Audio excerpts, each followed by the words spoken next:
सरकार बिलासपुर के बीच से एक नहर निकालती है जिससे गांव दो भागों में बंट जाता है। अस्पताल, बैंक और डाकघर नहर के एक तरफ आ जाते हैं और दूसरी तरफ आता है गांव। लोगों के एक तरफ से दूसरी तरफ आवाजाही के लिए नहर पर एक पुल बना दिया गया।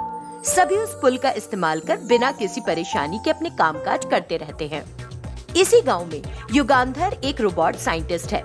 वो अपने घर को एक लैब में बदल देता है और रोबोट तैयार करता है। उसकी पत्नी का नाम श्रीवाणी है और उनका एक बेटा है, नाम है जालंधर। पापा, क्या हम आपके इन तैयार किए गए रोबोट की मदद से कुछ कर सकते हैं?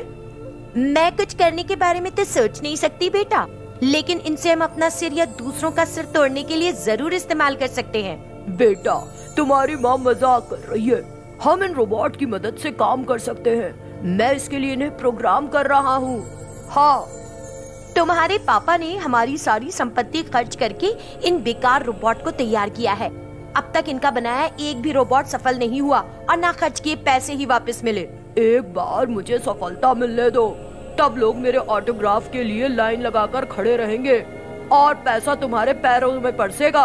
हाँ, इसी उम्मीद के साथ मैंने इतने सालों कम में भी गुजारा किया, लेकिन अब और नहीं, ये सब सहन नहीं होता और मुझसे। श्रीवाणी अपने बेटे को लेकर लैब से चली जाती है। उसी गांव में एक रात बारिश शुरू हो जाती है और चक्रवात में बदल जाती है। पूरा गांव जलमग्न हो गया। नहर में पानी का बहाव तेज होने से वो पुल भी टूट गया। इससे दोनों तरफ की आवाजाही रुक गई। कई बार गुहार लगाने के बाद भी सरकार की ओर से कोई मदद नहीं मिलती। गांव के लोग सरकार से नाउम्मीद हो जाते हैं।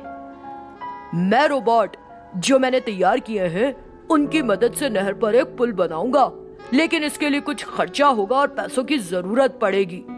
युगांधर ग्रामीणों से पैसे इकट्ठे करता है और वहाँ से फरार हो जाता है। सब आकर श्रीवाणी को खरी खोटी सुनाते हैं। उनकी बातों से अपमानित हो श्रीवाणी स्वयं की जान ले लेती है और उनका बेटा अनाथ हो जाता है।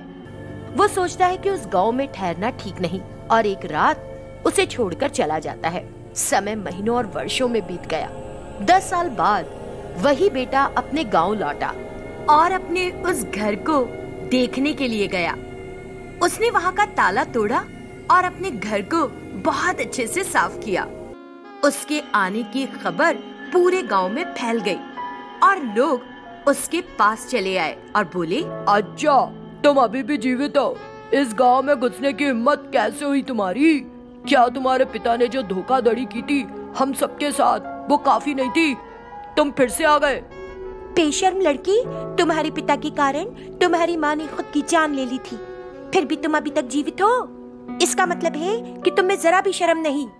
हर कोई उससे गलत बात कहता है और खरी खोटी सुनाकर सब चले जाते हैं। उसके दिल में उनकी बातें तीर की तरह चुभती है, लेकिन वो कुछ नहीं कहता और रोबोट बनाता रहता है। कुछ दिनों तक वो अपने घर से बिल्कुल बाहर नहीं निकलता और एक विशालकाय रोबोट तैयार करता है। वो गांव की नहर पर पुल बनाना चाहता है।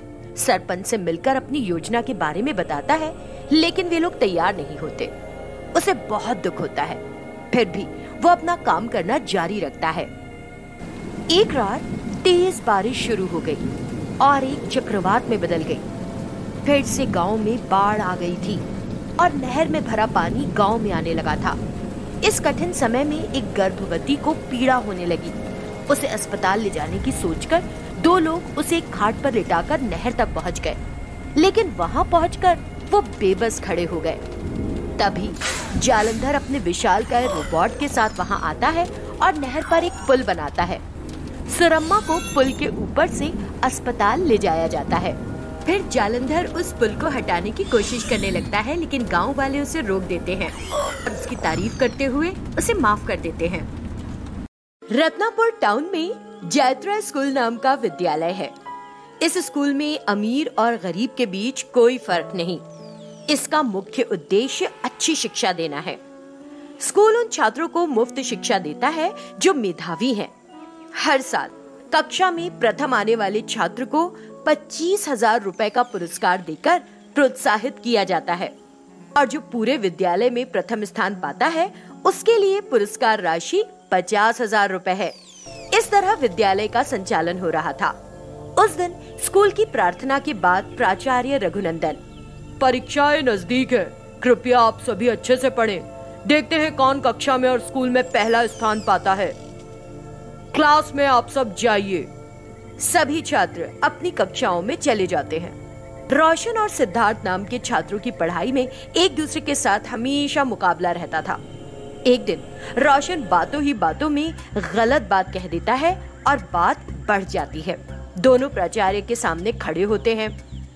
आप दोनों छोटे बच्चे नहीं हैं, 10वीं कक्षा में पढ़ रहे हैं, इम्तिहान पास है और तुम दोनों अपने पिता का नाम लेकर लड़ाई में पड़े हुए हो। सर, बात रोशन ने शुरू की थी। उसने मेरे पिता को मिट्टी का काम करने वाला आदमी कहकर उनका मजाक उड़ाया। उसके पापा तो एक रोबोट साइंटिस्ट हैं, ये कहकर। क्या तुमने ऐसा कहा रोशन? जी सर, और मैं अब भी यही कहूँगा। रेत और मिट्टी का काम करने वाले लोगों का पढ़ाई से क्या लेना देना? क्या वे किसी नई चीज का आविष्कार करते हैं? बिल्कुल नहीं। क्या आपने देखा सर, वो आपके सामने कितने घमंड से बात कर रहा है। अगर उसके पिता रोबोट का आविष्कार करने वाले वैज्ञानिक हैं, तो मेरे पिता जो मिट्टी से बर्तन बनाते हैं वो भी वैज्ञानिक हैं। ऐसा है क्या? फिर अपने पिता से एक मिट्टी का रोबोट बनाने के लिए कहो, जैसा कि मेरे पापा ने बनाया है। उसको सभी भाषाएं बोलना और किताबें पढ़ना आना चाहिए, सभी सवालों के जवाब भी दे सके और दौड़ भी सके। हाँ ठीक है, मेरे पिता एक मिट्टी का रोबोट बनाएंगे जो तुम्हारे पिता के रोबोट से बहुत अच्छा होगा और सभी इस रोबोट की तारीफ करते नहीं थकेंगे। रोशन और सिद्धार्थ दोनों एक दूसरे को प्रिंसिपल के सामने चैलेंज करते हैं। वे प्रिंसिपल को अपना जज बना लेते हैं। रोशन कार में अपने घर जाता है और अपने पापा शशिधर को, जो रोबोट वैज्ञानिक हैं, अपनी चुनौती के बारे में बताता है। शशिधर, जो खुद भी बहुत घमंडी है, चुनौती स्वीकार कर लेता है और सिद्धार्थ के पापा को हराने की सोचता है। दूसरी ओर सिद्धार्थ साइकिल से अपने घर वापस जाता है। वो अपने कुम्हार पापा सीनैया और अपनी माँ सरोजा को एक जगह बैठने के लिए कहता है और उन्हें अपनी चुनौती के बारे में बताता है। सिद्धार्थ की चुनौती सुनकर एक बार को तो सीनैया परेशान हो गया, लेकिन फिर वो कुछ सोचकर अपने बेटे की इज्जत रखने के लिए उस चुनौती को स्वीकार कर लेता है। अगले दिन सीनैया और शशिधर प्रिंसिपल से मिलते हैं। प्रिंसिपल उन्हें चुनौती के बारे में समझाता है और दोनों मान जाते हैं। शशिधर कहता है कि वो एक इलेक्ट्रिकल रोबोट बनाएगा। सीनैया भी बताता है कि वो एक मिट्टी का रोबोट तैयार करेगा। सब तय हो जाने पर वे वापस चले जाते हैं। शशिधर अपनी लैब में एक इलेक्ट्रिकल रोबोट तैयार करने लगता है। दूसरी ओर अपने घर पर मिट्टी के सामने बैठा सीनैया सोचता है कि रोबोट कैसे बनाया जाए। सिद्धार्थ और उसकी माँ सरोजा सोने चले जाते हैं। सीनैया रोबोट तैयार तो कर लेता है, लेकिन रोबोट अपने हाथ पैर नहीं हिला पाता और बोल भी नहीं पाता। सीनैया सोचने लगता है कि फिर वो रोबोट किताबें कैसे पढ़ेगा और सवालों के जवाब कैसे देगा। कुछ देर सोचने के बाद वो रेत के ढेर के पास एक बड़े घड़े से एक चमकता हुआ पत्थर उठाता है। वो पत्थर देखते ही देखते आकार में बहुत बड़ा हो गया। हाँ सीनैया, बहुत दिनों के बाद तुम्हें मुझे इस्तेमाल करने का मौका मिला। बताओ क्या चाहते हो? पत्थर की आवाज सुनकर सीनैया ने बताया कि उसे क्या चाहिए। तभी जादुई पत्थर से प्रकाश की एक किरण मिट्टी के रोबोट पर पड़ी। बस मिट्टी के रोबोट को जीवन मिल गया और वो चलने लगा। सीनैया, अब तुम्हारा ये मिट्टी का रोबोट सब कर सकेगा। अब जीत तुम्हारी है। जादुई पत्थर फिर अपने सामान्य आकार में वापस आ जाता है और सीनैया उसे वापस घड़े में रख देता है। सिद्धार्थ और सरोजा सुबह उठकर देखते हैं कि वो मिट्टी का रोबोट घर में बातें करता इधर उधर घूम रहा है। सिद्धार्थ को अपनी आंखों पर विश्वास नहीं होता, बेहद खुश होता है। आज स्कूल में चुनौती का दिन है। शशिधर अपने इलेक्ट्रिकल रोबोट को स्कूल लेकर आता है। सीनैया भी अपना मिट्टी का रोबोट लेकर आता है। मिट्टी के रोबोट को देखकर शशिधर चौंक गया। वो सब कुछ कर रहा था।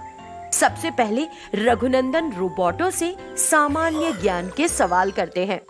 इलेक्ट्रिकल रोबोट 2 जवाब गलत देता है, जबकि मिट्टी का रोबोट सभी उत्तर सही देता है। सामान्य ज्ञान प्रतियोगिता में मिट्टी के रोबोट ने बाजी मार ली है। फिर वो उनकी याददाश्त को टेस्ट करता है और इलेक्ट्रिकल रोबोट से सवाल करता है। वो 1 जवाब गलत देता है, लेकिन क्ले रोबोट उससे पूछे जाने वाले सभी सवालों के सही जवाब दे देता है। क्ले रोबोट दूसरे दौर में भी जीत चुका है। अब 2 रोबोटों के बीच दौड़ प्रतियोगिता होगी। सभी मैदान में पहुंच जाते हैं। इलेक्ट्रिकल रोबोट और क्ले रोबोट शुरुआती लाइन पर खड़े हैं।